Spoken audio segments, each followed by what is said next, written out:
মাছের আড়ত থেকে এক পেটি ইলিশ মাছ চুরি করে খুচরো বাজারে বিক্রির সময় এক যুবককে ধরে পুলিশের হাতে তুলে দিলেন বাজারের ব্যবসায়ীরা। মঙ্গলবার সাত সকালে এমনই অভিযোগকে ঘিরে জোর চাঞ্চল্য ছড়ালো মালদার কোতোয়ালি বাজার এলাকায়। জানা গেছে, ধৃত যুবকের বাড়ি কোতোয়ালির আরাপুর নাদাবপাড়ায়। তার বিরুদ্ধে অভিযোগ, সে মালদা শহরের রথবাড়ি মাছের আড়ত থেকে এদিন এক পেটি ইলিশ মাছ চুরি করে এনে কোতোয়ালি বাজারে গিয়ে বিক্রি করছিল। ওই সময় স্থানীয় ব্যবসায়ীরা তাকে পাকড়াও করে দড়ি দিয়ে বেঁধে রাখেন। পরে খবর পেয়ে ইংরেজবাজার থানার পুলিশ গিয়ে মাছের পেটি সমেত তাকে উদ্ধার করে থানায় নিয়ে যায়। যদিও ধৃত যুবকের দাবি সে মাছ চুরি করেনি, আড়তের বাইরে 700 টাকা দিয়ে কিনে নিয়ে এসেছে, কিন্তু তাকে মাছ চোর সন্দেহে ধরে রেখেছে। তবে সঠিক কি ঘটনা তা খতিয়ে দেখছে পুলিশ। ওরা বলছে যে মাছ চুরি রয়েছে, আমি বলছি কিনে নিয়েছি আড়তের বাইরে থেকে। পাড়া বাঁধলো আজকে? এখানকার পাড়ার প্রতিবেশী। কেন বাঁধলো? বলছে যে তুই চোর। তারপর কি হলো? ওরা বেঁধে রাখলো, বললো যে মাছ আড়তের লোক আসবে, তারপর থেকে ছাড়বে। আড়তদারে যে অভিযোগ করছে যে এটা চুরি মাছ। আড়তদার আসুক, দেখবি ওখানে ক্যামেরা তো আছে। আপনি কোন আড়ত থেকে কিনেছে এটা? কোন আড়তের মাছ এটা? এটা বিচিত্র আড়তে, বাইরে থেকে মাছ নিয়েছি আমি কিনে। কি মাছ ছিল? ইলিশ।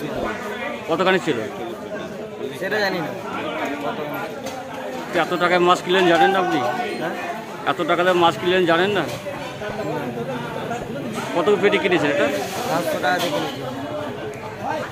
কোন বাজার বিক্রি করতে এসেছিল আজকে? হ্যাঁ, কোন বাজারে? কোন বাজারে এসেছিল? কোতোয়ালি বাজার। কে ধরলো তোমাকে? মাছবেলায়। কোথায় বাড়ি তোমার? বাড়ি হচ্ছে দুনিয়াটুলি। আরাপুর। কি নাম তোমার? সাবজাল সে। হ্যাঁ, সাবজাল সে। তোর বাবার নাম কি? বাবলু। এর আগে কেস হয়েছিল ওই ছেলেটাই, ওই যে বিদেশি বলে নাম আছে, 40 কেজির পেটি ছিল, ওকে মাছ দিয়েছিল। হ্যাঁ, এই ওই ছেলেটা ধরা পড়ে যায়।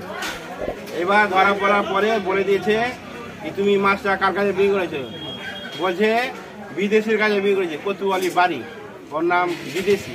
হ্যাঁ, ওই মাছটা নিয়েছিল। এবার তো জানাজানি হয়, আরো তো জানতে পারে। এবার রাত্রে আমার কাছে ফোন আসলো, হ্যাঁ তোদের বাজারে বিদেশি আছে? তারপর যে আছে, তো বলছে কি আমাকে মামা বলে ওই আরো যাচ্ছে বলছে। বলছে হ্যাঁ।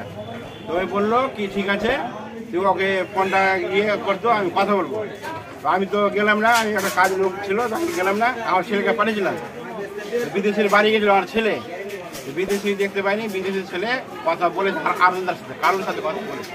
হ্যাঁ, এবার কি বললো না বললো বলতে পারবো না। তারপর যে বিদেশি আরো দিকেছিল, মাছ কিনে নিয়ে এসছে, ওই দিন মানে শুক্রবার ছিল। হ্যাঁ, এবার শনিবার গেল না, রবিবার আড়তদার এসেছিল। আড়তদার বললো হ্যাঁ কি তুমি মাছটা নিয়েছ? বলছে না আমি মাছ নিই। আরো যে স্বীকার করেছিল আর এখানে ডিনাই করছিল। এখন আমি বললো তুমি স্বীকার যদি করো তো তোমার ভালো, তোমার বাঁচবা, তুমি ব্যবসা করতে পাবো আরতে।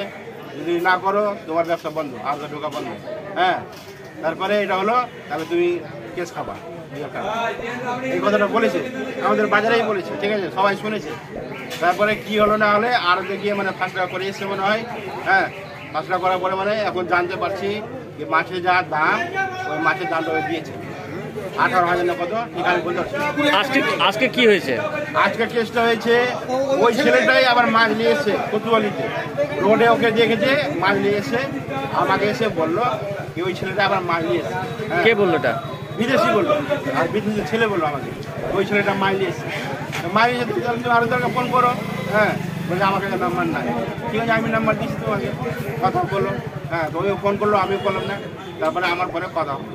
হ্যাঁ, এবার আরো জায়গা আমি ফোন করলাম, তো বলছি ছেলেটাকে তুমি আটকে রাখো, আমি আসছি। হ্যাঁ, আড়ত থেকে লোক এসছে? আরো তো এই ছেলেটা এখন আসলো, যে আরো কথা হলো। কোন আড়তের মাছ এটা? এটা আনসারে। আনসারে। আপনার নাম? আমার নাম বিজয়। আজকে সকালে ঘটনা ঘটে এটা? সকালে তো হলো কটার সময়? 8টা বাজার টাইম? হ্যাঁ, বাজার টাইম। হ্যাঁ, আপনার নাম? আমার নাম বিজয়। আপনি কি? হ্যাঁ, মাছের ব্যবসা করি।